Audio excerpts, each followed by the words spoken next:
दोस्तों, सबसे पहले बात करते हैं गंगा देवी थी कौन। हमारे पुराणों में, खासकर विष्णु पुराण, भागवत पुराण, रामायण, महाभारत और स्कंद पुराण में गंगा का उल्लेख बार बार आता है।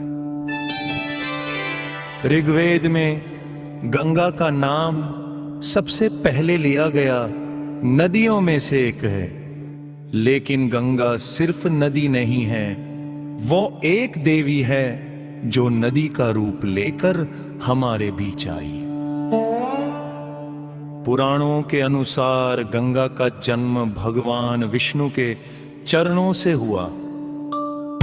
जब वामन अवतार में विष्णु ने 3 पगों में ब्रह्मांड नापा, तो उनके बाएं पैर के अंगूठे से जो दिव्य जल निकला वो इतना पवित्र था कि ब्रह्मा जी ने उसे अपने कमंडल में संभाल लिया।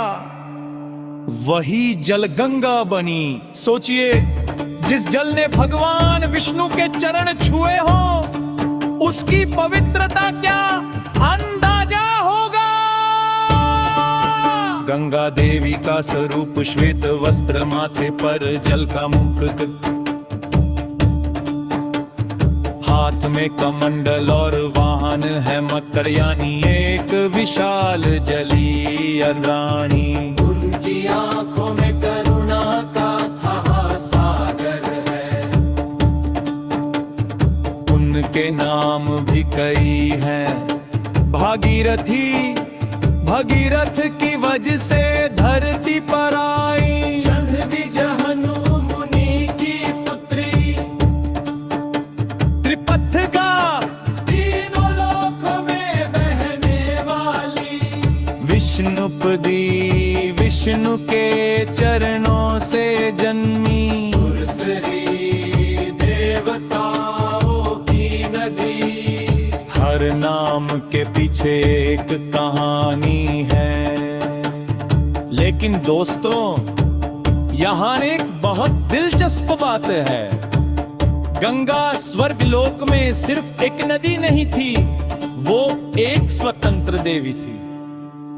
उनका स्वभाव था निडर, सत्यवादी और कभी कभी थोड़ा उदंड भी। देवताओं के बीच उनका सम्मान था, लेकिन वो किसी के अधीन नहीं थी। शिव की पत्नी पार्वती एक बार उनसे ईर्ष्या करती थी, क्योंकि शिव ने गंगा को अपनी जटाओं में स्थान दिया था। यह रिश्ता बहुत गहरा था, बहुत जटिल था, और इसी रिश्ते में छुपा था वो अहंकार जो गंगा को एक बड़ा सबक देगा।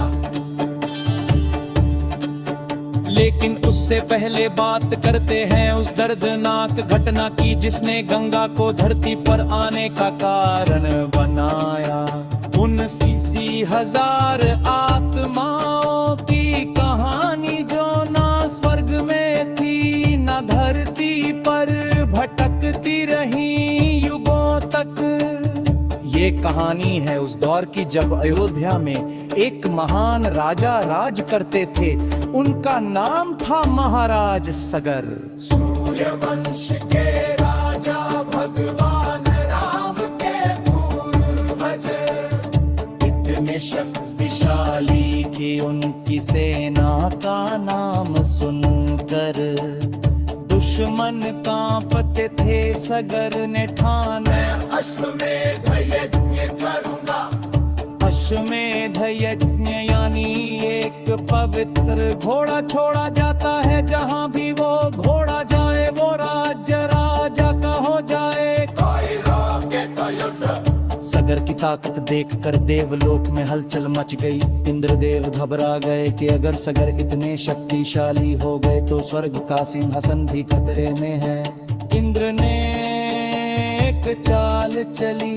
इंद्र ने वो यज्ञ का घोड़ा चुरा लिया और छुपा दिया महर्षि कपिल के आश्रम में। वो महर्षि जो इतनी गहरी तपस्या में थे कि उन्हें बाहर की दुनिया की कोई खबर नहीं थी। सगर के 80,000 पुत्र थे, राजा के सक्सी 1000 पुत्र सुनकर ये अंदाजा लगाए कि कितनी बड़ी शक्ति थी वे।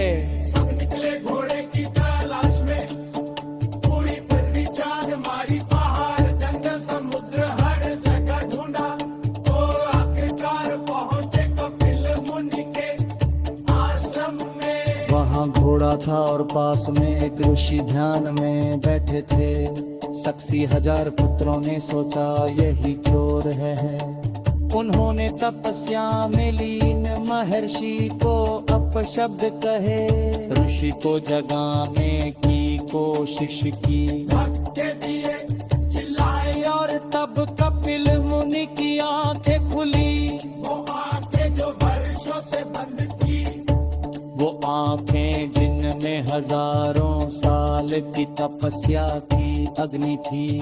उन्होंने उन सक्सी 1000 पुत्रों को देखा, एक पल, बस एक पल, और अगले ही पल सक्सी 1000 पुत्र राख हो गए। बिना किसी हथियार के, बिना किसी युद्ध के, बस एक क्रोध की दृष्टि और सगर के सक्से 1000 पुत्र इतिहास बन गए। दोस्तों, जो इंसान बिना अंतिम संस्कार के मरता है वो मुक्त नहीं होता, उसकी आत्मा भटकती रहती है, ना स्वर्ग में जा